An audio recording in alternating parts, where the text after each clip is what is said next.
안녕하세요. 뻔뻔하고 경우 없는 시어머니와 신우 때문에 환장하겠는 30대 워킹맘입니다. 어디서부터 시작해야 할지 모르겠지만 정말 환장하겠네요. 앞뒤 사정을 모르는 사람들은 제가 친정하고 시댁을 차별하는 그런 여자라고 생각하겠지만 제가 친정을 우선시하게 된 데에는 다 그럴 만한 사정이 있었답니다. 원래 사람이 자기한테 잘해주는 쪽으로 마음이 기우는 게 당연하지 않나요? 제 친구 중에 한 명도 친정어머니와는 사이가 소원한 반면 시댁에서는 시어머니를 시엄마라고 부르면서 나서서 딸 역할을 자처하는데 사실 그 친구 친정어머니는 돈 필요할 때만 자기 딸인 제 친구에게 연락을 해왔거든요. 반면에 그 친구 시어머니는 백화점이든 어디든 가면 우리 며느리 선물이라며 하다못해 립스틱이라도 하나씩 꼭 챙겨주셨다대요. 그러니 친구 말이 늙어도 친정어머니보단 시어머니랑 사는 게 속이 편할 것 같다는 거지요. 아무튼 사람은 다 자기가 마음 편하고 자기한테 잘해주는 쪽으로 마음이 기울게 돼 있는 것 같아요. 남편하고는 원래 고등학교 동창이었는데 급속도로 가까워진 건 30이 넘어서였어요. 남편이 제가 다니던 회사 근처에 가게를 차렸거든요. 그리고 저는 제가 다니던 회사에는 구내식당이 있긴 했지만 음식이 제 입맛에 맞지가 않았어요. 그래서 저는 늘 점심을 싸우거나 회사 근처에서 해결하는 편이었는데 그런 와중에 새로운 식당이 열었으니 안 가볼 수가 없었지요. 그렇게 남편이 하는 식당인 줄 모르고 방문했다가 주인인 남편을 알아봤고 그 일을 계기로 빠르게 가까워졌네요. 저희는 2년을 연애하고 결혼을 약속하게 되었는데 그건 일단 남편 나이가 저보다 2살이 많아서 당시 이미 33이었거든요.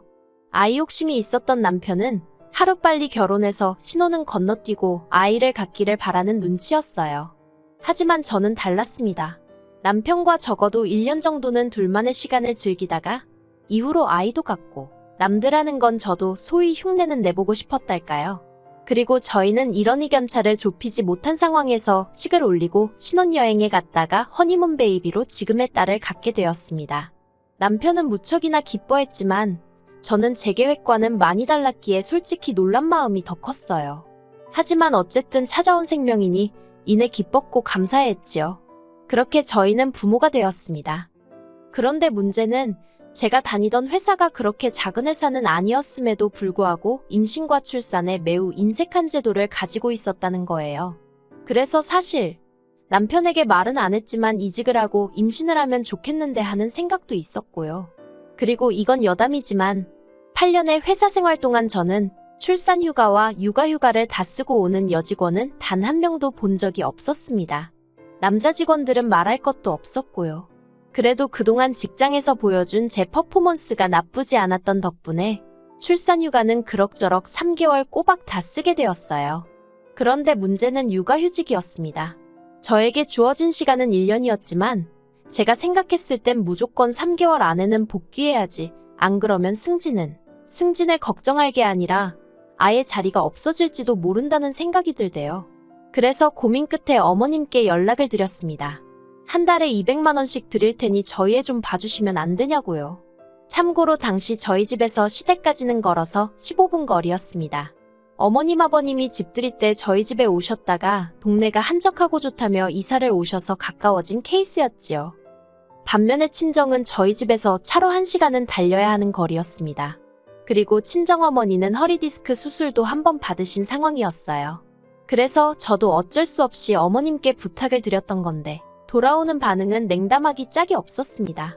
200만 원 받자고 그 짓거리를 어떻게 하냐면서 저더러 애는 엄마가 키워야 하는 거라고 잔소리만 잔뜩 하셨거든요. 그런데 솔직히 애는 엄마가 키워야 하는 걸 누가 모르나요? 하지만 남편이 생활비라고 가져오는 벌이는 한 달에 많아야 300 남짓이었어요. 그 돈으로 당장에야 애를 굶기진 않겠지요. 그런데 애가 커서 나중에 초등학교에라도 들어가면 그땐 무슨 돈으로 키우냐는 거예요. 막말로 제가 애 키운다고 회사 때려쳤다가 다시 복귀한다고 하면 누가 저를 위해 자리 하나 비워놓고 기다리고 있는 것도 아니잖아요. 그래서 어떻게든 제 일자리를 사수해야겠다는 생각뿐이었네요. 하지만 어머님으로부터 매정한 거절을 당하고 이후로 저는 고민이 많았습니다. 친정어머니께 말씀을 드린다면 당연히 봐주신다 할 테니 더더욱 그쪽엔 아예 말을 꺼내지도 말아야겠다 싶었달까요. 그리고 이 갑갑한 속내를 털어놓을 곳이 마땅치 않아 여동생에게 하소연을 했습니다. 그런데 여동생이 선뜻 내가 봐줄까? 그러는 거예요. 일단 자기가 1년 정도 봐준다 생각하라면서 뒷일은 또 그때 생각하자며 저를 달래대요. 당시 제 여동생은 다니던 대학을 휴학하고 아르바이트를 하며 등록금을 벌고 있었어요. 이건 단순히 친정에 돈이 없어서가 아니라 친정아버지의 말씀을 따른 거였지요. 직접 돈을 벌어서 대학 등록금을 한번 내보면 저희가 얼마나 비싼 수업을 받고 있는지 실감이 날 거고 그러면 학업에 더 열중할 수 있을 거라면서요. 그리고 솔직히 저도 여동생과 마찬가지로 대학교를 다녔고 당시 휴학도 2번이나 해가며 아르바이트로 등록금 대부분을 마련했었는데요. 처음엔 그런 친정아버지의 엄한 교육 방식이 이해가 되질 않았지만 지금은 무척이나 감사하게 생각하고 있어요. 아무튼 그렇게 여동생에게 아이를 맡기고 저는 회사에 복귀했습니다. 회사에서는 말로는 뭐하러 이렇게 빨리 복귀를 했냐며 놀라는 눈치였지만 한편으론 상사가 흡족해하는 게 느껴지더라고요. 그래서 내가 옳은 선택을 했구나 싶었지요. 그리고 저는 복귀 후 6개월 만에 승진에 성공했습니다. 모든 게 여동생 덕분이란 생각이 들 만큼 정말 고마운 마음뿐이었어요. 그래서 작은 명품백을 하나 선물했네요. 그런데 제가 제 여동생에게 명품백 선물했단 소식을 들은 신우가 저에게 서운하다며 연락을 해왔어요. 황당하기도 하고 한편으론 그런 건 도대체 어떻게 안 건가 싶어서 제가 신우에게 단도직입적으로 누가 그러드냐고 물었습니다.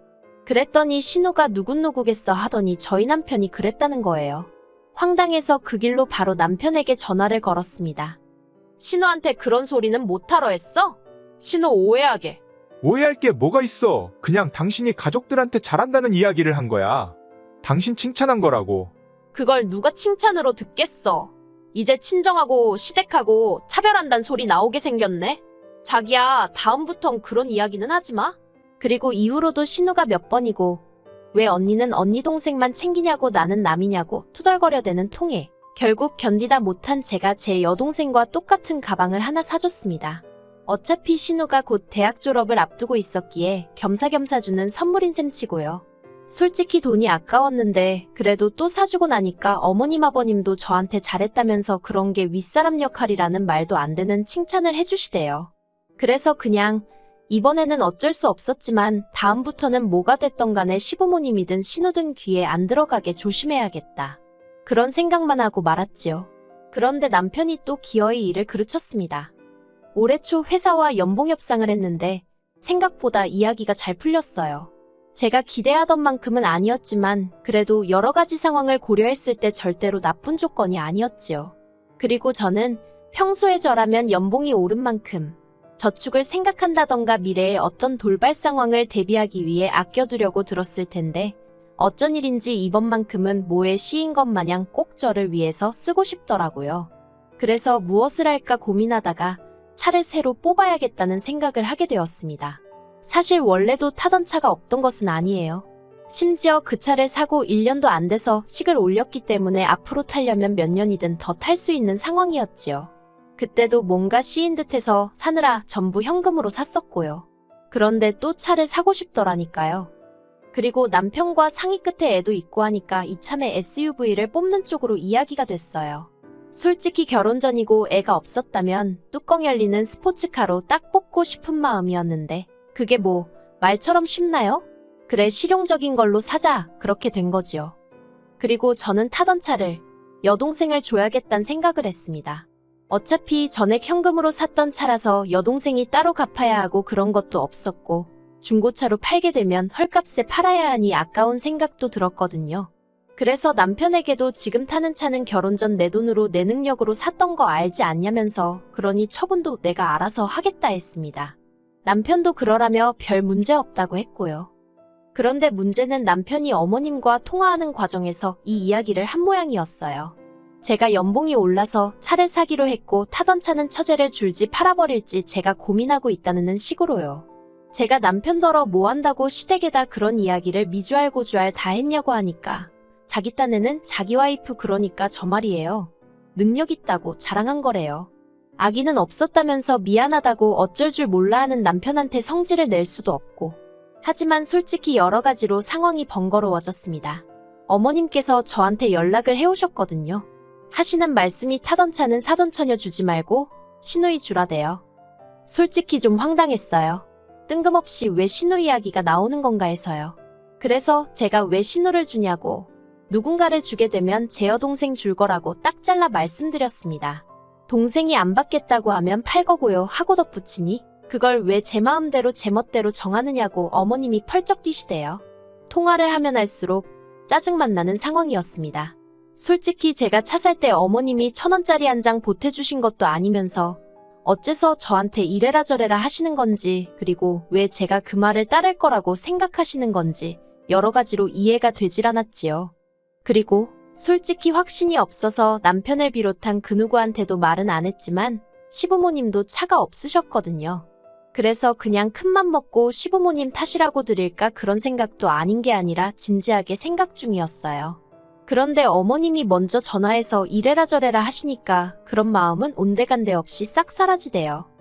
어머님은 저에게 제 차는 신호 주는 걸로 알고 있겠다는 억지를 쓰시며 제 확답을 받으려 하셨고, 그런 어머님께 지친 제가 적당히 좀 하시라고 안 된다고 나름대로 매몰차게 대꾸하고 전화를 끊어버렸습니다.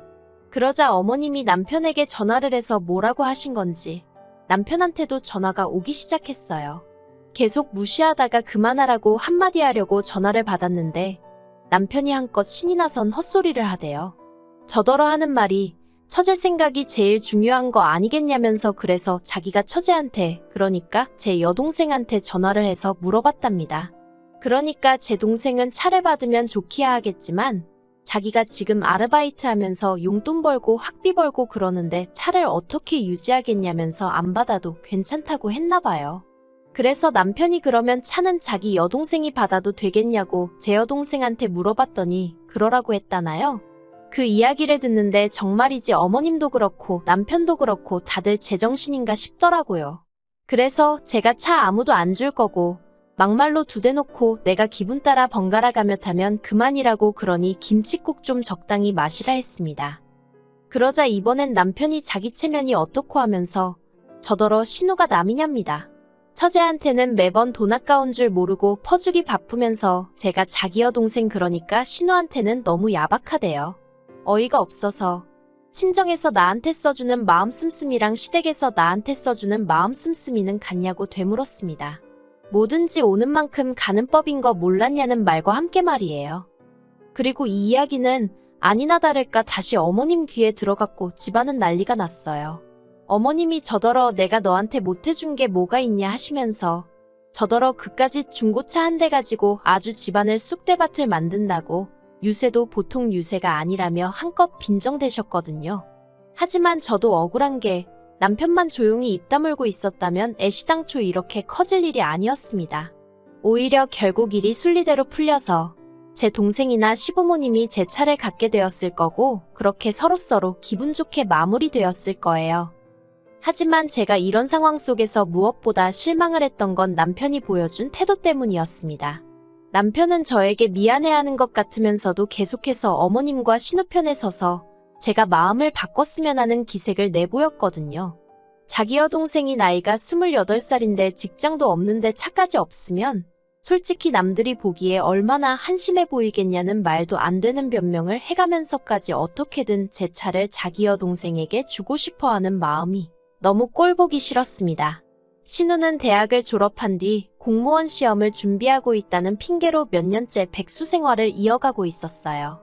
그런 신우에게 차 한 대 가지고 있다는 사실이 남들 눈에 얼마나 대단해 보일지, 솔직히 제가 신우라면 있는 차도 없는 척하는 게 차라리 마음이 편했을 것 같은데 말이에요.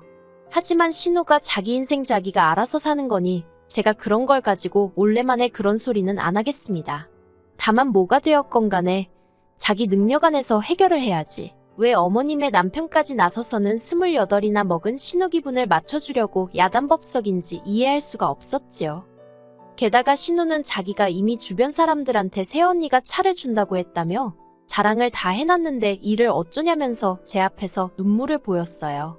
제가 그냥 사정이 생겨서 새언니가 못 준다 하더라고 그러면 될 거 아니냐고 너무 속상해하지 말라고 달래보려고도 했지만 소용이 없었네요. 울고 짜며 나이값도 못하더라고요.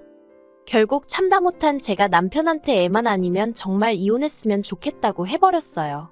어쩌면 사람이 그렇게 생각이 짧고 경솔할 수가 있냐고. 지금 이 꼬라지 좀 보라고요. 그리고 남편도 다행이라고 해야 할지 시간이 갈수록 신우가 하는 짓을 보고는 처제 그러니까 제 동생이랑 왜 저렇게 다른가 싶더랍니다. 처제가 나이가 더 어린데 왜 내 여동생이 더 철딱서니 없이 저럴까 한심하단 생각이 들었다나요. 그리고 시어머니가 저한테는 씨알도 안 먹히니까 하루에 3번, 4번씩 남편한테 전화해서 저 좀 설득 좀 하라고 보채셨나 봐요. 그러니 남편도 처음엔 어머님하고 신우 편을 들었는데 갈수록 이건 아니다 싶더랍니다. 그러면서 저한테 자기가 경솔했다고 미안하다고 먼저 숙이고 들어오더라고요. 그간 시댁 식구들 때문에 제가 서운했을 거는 자기가 미처 생각을 못했다나요. 갑작스러운 남편의 사과에 솔직히 조금 황당하긴 했지만 그래도 자기 딴에는 어떻게든 상황을 수습해보려는 것 같아서 당분간은 없던 일처럼 지내보려고요. 그리고 그 일로 신우는 자기 입으로 말하길 저한테 대박 실망했다면서 저랑 당분간 안 보고 살고 싶다대요. 고마워요, 아가씨. 어머님은 신우 마음을 풀어주려면 뭐 작은 선물이라도 하나 해줘야 하는 거 아니냐 하셨는데 저는 먼저 나서서 신우 마음 풀어줄 생각이 없어요. 솔직히 저 시집 오고서 두 사람은 제 생각을 얼마나 해줬다고 툭하면 가족이 어떻고 친정하고 차별하지 마라 어쩌고 그러는데 그 소리 안 듣고 지내도 된다 생각하니까 속이 후련할 뿐이에요. 물론 어머님이나 신우나 뭐 평생 안 보고 살 수는 없을 테니 내버려두면 언젠간 순리대로 되겠지요. 그래도 그날이 올 때까지 저는 그냥 제 마음 헤아려주고 저를 위해주는 사람들하고 잘 지낼 생각입니다.